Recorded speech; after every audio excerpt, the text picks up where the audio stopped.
আকাশবাণী আগরতলা। স্থানীয় সংবাদ পড়ছি চন্দন লেখাপাল। এখনকার বিশেষ বিশেষ খবর হল, দেশ জুড়ে রোজগার মেলায় আজ 1 লক্ষেরও বেশি নিয়োগপত্র বিতরণ করা হয়। ত্রিপুরায় 46 জন নিয়োগপত্র পেয়েছেন। প্রাণী সম্পদ বিকাশ মন্ত্রী সুধাংশু দাস আজ অভয়নগরে নবনির্মিত রাজ্য প্রাণী হাসপাতাল এবং পলিক্লিনিকের উদ্বোধন করেন। কেন্দ্রীয় স্বরাষ্ট্রমন্ত্রী অমিত শাহ আশা ব্যক্ত করেছেন যে ভারত 2047 সালের মধ্যে বিশ্বের শীর্ষে থাকবে। রঞ্জি ট্রফির 4 দিনের খেলায় চণ্ডীগড়ের বিরুদ্ধে ত্রিপুরা প্রথম ইনিংসেই লিড নিয়ে ড্র করেছে। এবার আসছি বিস্তারিত সংবাদে। প্রধানমন্ত্রী নরেন্দ্র মোদী বলেছেন যে তাঁর সরকার নিয়োগ প্রক্রিয়া স্বচ্ছ করেছে। তিনি বলেন, সরকার একটি নির্দিষ্ট সময়সীমার মধ্যে নিয়োগ প্রক্রিয়া সম্পন্ন করার চেষ্টা করছে, যাতে প্রত্যেকে তাদের সক্ষমতা প্রদর্শনের সমান সুযোগ পায়। আজ ভিডিও কনফারেন্সের মাধ্যমে রোজগার মেলার আওতায় 1 লক্ষেরও বেশি নিয়োগপত্র বিতরণ করে প্রধানমন্ত্রী কথা বলেন। তিনি বলেন, আজ প্রতিটি যুবা জানেন যে কঠোর পরিশ্রম করলে নিজের জন্য একটি জায়গা তৈরি করা সম্ভব। তিনি বলেন, সরকার 2014 সাল থেকে তরুণদের উন্নয়ন প্রক্রিয়ায় অংশীদার করার চেষ্টা করছে। প্রধানমন্ত্রী বলেন, 10 বছরে তাঁর সরকার আগের সরকারের চাইতে 1.5 গুণ বেশি সরকারি চাকরি দিয়েছে। তিনি বলেন, তরুণদের সরকারি চাকরি দেওয়ার কাজ চলছে ব্যাপক গতিতে। প্রধানমন্ত্রী বলেন, ভারতীয় রেল আজ এক বিশাল পরিবর্তনের মধ্য দিয়ে যাচ্ছে। তিনি বলেন, এই দশকের শেষ নাগাদ ভারতীয় রেল পুরোপুরি বদলে যেতে চলেছে। প্রধানমন্ত্রী বলেন, উন্নত সংযোগ অর্থনীতিকে সামগ্রিক অগ্রগতির দিকে নিয়ে যায়।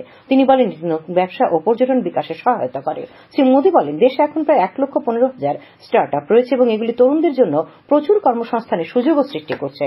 প্রধানমন্ত্রী বলেন, বিকশিত ভারত যাত্রায় প্রতিটি সরকারি কর্মকর্তার গুরুত্বপূর্ণ ভূমিকা রয়েছে। তিনি বলেন, আজকের 1 লক্ষ নিয়োগ এতে নতুন শক্তি যোগাবে। সারা দেশের 47টি স্থানে আজ রোজগার মেলা অনুষ্ঠিত হয়েছে। প্রধানমন্ত্রী আজ নতুন দিল্লিতে সমন্বিত কমপ্লেক্স কর্মযোগী ভবনের প্রথম পর্যায়ে ভিত্তিপ্রস্তর স্থাপন করেন। দ্বাদশতম রোজগার মেলায় রাজ্যের অনুষ্ঠানটির আয়োজন করা হয় আগরতলার শালবাগানে বিএসএফ এর ত্রিপুরা ফ্রন্টিয়ারের প্রধান কার্যালয়ে। এখানে রাজ্যের 43 জন সহ মোট 46 জনের হাতে ত্রিপুরা গ্রামীণ ব্যাংক, বিএসএফ সহ বিভিন্ন বিভাগের নিয়োগপ্রাপ্তদের হাতে নিয়োগপত্র তুলে দেওয়া হয়। অনুষ্ঠানে প্রধান অতিথির ভাষণে কেন্দ্রীয় সামাজিক ন্যায় বিচার ও ক্ষমতায়ন প্রতিমন্ত্রী প্রতিমা ভৌমিক বলেন, ত্রিপুরায় এই নিয়ে তৃতীয়বারের মতো রোজগার মেলার আয়োজন করা হয়েছে। কেন্দ্রীয় প্রতিমন্ত্রী প্রধানমন্ত্রী নরেন্দ্র মোদীর বিভিন্ন উদ্যোগের উল্লেখ করে বলেন, দেশবাসী এখন এক নয়া ভারত দেখছেন। 2047 সালের মধ্যে বিকশিত ভারত গড়তে দেশবাসীর কাছে এখন এক নয়া স্বপ্ন। কুয়েতে বন্দী ভারতীয়দের মৃত্যুদণ্ড বিলোপ করে নিরাপদে দেশে ফিরিয়ে আনা প্রধানমন্ত্রীর জন্য সম্ভব হয়েছে বলে তিনি উল্লেখ করেন। নতুন ভারত গড়তে চাকরি প্রার্থীদের নিষ্ঠা ও দায়িত্ব নিয়ে কাজ করার জন্য তিনি তাদের উৎসাহিত করেন। অনুষ্ঠানে বিএসএফ এর আইজি জিতেন সিং, ত্রিপুরা গ্রামীণ ব্যাংকের চেয়ারম্যান সত্যেন্দ্র সেন সহ অন্যান্য বিশিষ্ট ব্যক্তিরা উপস্থিত ছিলেন। প্রাণী সম্পদ বিকাশ মন্ত্রী সুধাংশু দাস আজ অভয়নগরে নবনির্মিত রাজ্য প্রাণী হাসপাতাল এবং পলিক্লিনিকের উদ্বোধন করেন। এটি নির্মাণে প্রায় 1,25,00,000 টাকা ব্যয় হয়েছে। উদ্বোধনী অনুষ্ঠানে মন্ত্রী বলেন, প্রাণীদের চিকিৎসার ক্ষেত্রে প্রয়োজনীয় সমস্ত সুযোগ সুবিধা এই হাসপাতালে পাওয়া যাবে। প্রাণীদের সোয়াইন ফ্লু সহ বিভিন্ন ভাইরাল ফ্লুর সংক্রমণ ঠেকাতে এই হাসপাতাল এবং ক্লিনিক গুরুত্বপূর্ণ ভূমিকা নেবে। এই পলিক্লিনিক উদ্বোধন হওয়ার ফলে রাজ্যের প্রাণী চিকিৎসকদের অনেক বেশি সুবিধা হবে বলে দাবি করেন তিনি। অনুষ্ঠানে উপস্থিত ছিলেন আগরতলা পুর নিগমের মেয়র দীপক মজুমদার, প্রাণী সম্পদ বিকাশ দপ্তরের মুখ্য সচিব বিএস মিশ্র, দপ্তরের অধিকর্তা ড নীরজ কুমার চঞ্চল, পশ্চিম ত্রিপুরা জেলা পরিষদের সভাধিপতি হরিদুলাল আচার্য সহ অন্যান্যরা। রাজধানী আগরতলার গীতাঞ্জলি রাজ্য অতিথিশালায় আজ ত্রিপুরা শিল্প উন্নয়ন নিগমের 37তম বোর্ড অব ডিরেক্টরস এর বৈঠক অনুষ্ঠিত হয়। বৈঠকে পৌরোহিত্য করেন পর্যটন মন্ত্রী সুশান্ত চৌধুরী। বৈঠকে ত্রিপুরা পর্যটন উন্নয়ন নিগমের চলতি বিভিন্ন কর্মকাণ্ড ও ভবিষ্যতের কর্মপন্থা নিয়ে আলোচনা হয়। রাজ্যের পর্যটন স্থানগুলিকে আরও আকর্ষণীয় করে তোলার বিষয়ে আলোচনা হয়। বিভিন্ন দপ্তরের সাথে সমন্বয় রেখে ত্রিপুরা পর্যটন উন্নয়ন নিগমের বিভিন্ন কর্মকাণ্ডকে সুষ্ঠুভাবে এগিয়ে নিয়ে যাওয়ার জন্য পর্যটন মন্ত্রী বৈঠকে গুরুত্ব আরোপ করেন। বৈঠকে নিগমের পরিচালন পর্ষদের সদস্যরা, রাজ্য সরকারের স্বরাষ্ট্র সচিব ড প্রদীপ কুমার চক্রবর্তী, অর্থ সচিব অপূর্ব রায়, প্রধান মুখ্য বন সংরক্ষক রবীন্দ্র কুমার শ্যামল, চিফ ওয়াইল্ড লাইফ ওয়ার্ডেন প্রবীণ এল আগরওয়াল, পর্যটন দপ্তরের সচিব উত্তম কুমার চাকমা, পর্যটন দপ্তরের অধিকর্তা তপন কুমার দাস, পূর্ত দপ্তরের মুখ্য বাস্তুকার রাজীব দেববর্মা সহ অন্যান্য উচ্চপদস্থ আধিকারিকরা অংশ নেন। পরে শ্রী চৌধুরী সাংবাদিকদের জানান, রাজ্যের পর্যটন শিল্পের পুনরুজ্জীবনকে ত্বরান্বিত করার লক্ষ্য নিয়ে আজকের এই বৈঠকে আলোচনা হয়। তিনি বলেন, ত্রিপুরা রাজ্যকে পর্যটন শিল্পে উচ্চতার শিখরে নিয়ে যাওয়াই সরকারের লক্ষ্য। মন্ত্রী বলেন, এই শিল্পের বিকাশের সঙ্গে জড়িয়ে রয়েছে বহু মানুষের কর্মসংস্থান ও জীবন জীবিকা। খবর প্রচারিত হচ্ছে আকাশবাণীর আগরতলা কেন্দ্র থেকে। কেন্দ্রীয় স্বরাষ্ট্রমন্ত্রী অমিত শাহ আশা ব্যক্ত করেছেন যে ভারত 2047 সালের মধ্যে বিশ্বের শীর্ষে থাকবে। তিনি আজ আহমেদাবাদে 1,900 কোটিরও বেশি মূল্যের আহমেদাবাদ মিউনিসিপ্যাল কর্পোরেশনের বিভিন্ন উন্নয়নমূলক প্রকল্পের উদ্বোধন ও ভিত্তিপ্রস্তর স্থাপনের পর একথা বলেন। মন্ত্রী বলেন যে সরকার 2047 সালের মধ্যে ভারতকে উন্নত করার সংকল্প নিয়েছে এবং সরকার এটি অর্জনের জন্য ক্রমাগত প্রচেষ্টা চালিয়ে যাচ্ছে। তিনি আরো বলেন যে প্রধানমন্ত্রী মোদীর তৃতীয় মেয়াদে ভারত বিশ্বের শীর্ষ 3টি অর্থনীতির মধ্যে থাকবে। শ্রী শাহ অযোধ্যায় রাম মন্দিরের উদ্বোধন সহ দেশের দীর্ঘদিনের অমীমাংসিত সমস্যার সমাধানের জন্য প্রধানমন্ত্রী নরেন্দ্র মোদীকে কৃতিত্ব দেন।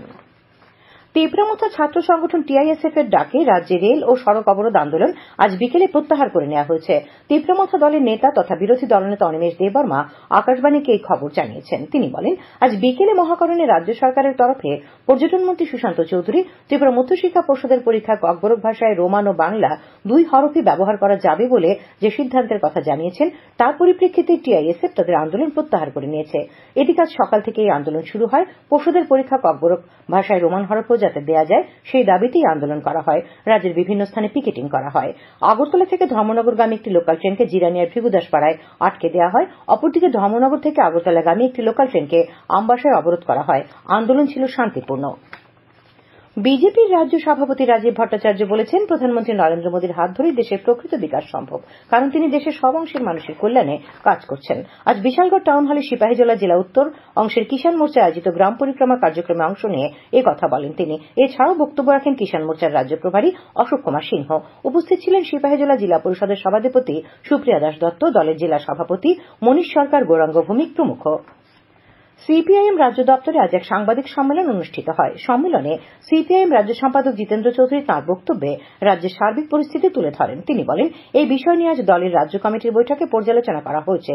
শ্রী চৌধুরী সিএজি বা ক্যাগ রিপোর্টে বিভিন্ন অনিয়মের অভিযোগ করে রাজ্য সরকারের সমালোচনা করেন। টিআইএসএফ এর রেল ও সড়ক অবরোধ আন্দোলনের সমালোচনা করেন তিনি। সম্মেলনে অন্যান্যদের মধ্যে উপস্থিত ছিলেন সিআইটিউর রাজ্য সভাপতি মানিক দে, বামফ্রন্ট কমিটির আহ্বায়ক নারায়ণ কর প্রমুখ। কেন্দ্রীয় প্রতিমন্ত্রী প্রতিমা ভৌমিক আজ আগরতলায় পাঞ্জাব ন্যাশনাল ব্যাংকের একটি শাখার উদ্বোধন করে বলেন, প্রত্যেক পরিবারকে ব্যাংকের সঙ্গে যুক্ত করার সংকল্প নিয়েছেন প্রধানমন্ত্রী। প্রধানমন্ত্রীর উদ্যোগে দেশে 52 কোটি লোক জনধন অ্যাকাউন্ট খুলেছেন। এর মধ্যে 70% মহিলা। এই সাফল্যের জন্য সবচাইতে বেশি অবদান ব্যাংক কর্মীদের বলে উল্লেখ করেন তিনি। তিনি বলেন, রাজ্যে যুবকদের ব্যবসায়ীদের গত 7-8 বছরে 13,746 কোটি টাকা ঋণ দেওয়া হয়েছে। ঋণ পেয়েছেন 26 লক্ষ মানুষ। অনুষ্ঠানে আলোচনা করেন পাঞ্জাব ন্যাশনাল ব্যাংকের deputy circle head Manjit Singh এবং জাতীয় ফরেন্সিক সায়েন্স বিশ্ববিদ্যালয়ের অধিকর্তা এইচ.কে প্রতিহারী। রাজ্য পুলিশের 150 বছর উদযাপনের অঙ্গ হিসেবে আজ রবীন্দ্র শতবার্ষিকী ভবনে চারু ও কারুকলা প্রদর্শনী অনুষ্ঠিত হয়। প্রদর্শনীর উদ্বোধন করে মুখ্যমন্ত্রী অধ্যাপক ড মানিক সাহা বলেন, ত্রিপুরা পুলিশ শুধু আইন শৃঙ্খলা রক্ষা করার কাজই করে না, পুলিশের মধ্যে শিল্পকলা, সাহিত্য, সংস্কৃতি, খেলাধুলো ইত্যাদি বিষয়ে যে দক্ষতা রয়েছে তা আজকের এই প্রদর্শনীটি প্রমাণ। তিনি পুলিশের বিভিন্ন কাজের এবং সাফল্যের প্রশংসা করেন। মুখ্যমন্ত্রী বলেন, রাজ্য পুলিশকে সমস্ত দিক দিয়ে একটি শক্তিশালী বাহিনী হিসেবে গড়ে তোলার উদ্যোগ নেওয়া হয়েছে। তিনি টিএসআর এবং পুলিশ কর্মীদের আঁকা ছবিগুলির ভূয়সী প্রশংসা করেন। এই প্রদর্শনীতে কারুশিল্পর সঙ্গে 272টি ছবিও প্রদর্শিত হয়। খেলার খবর।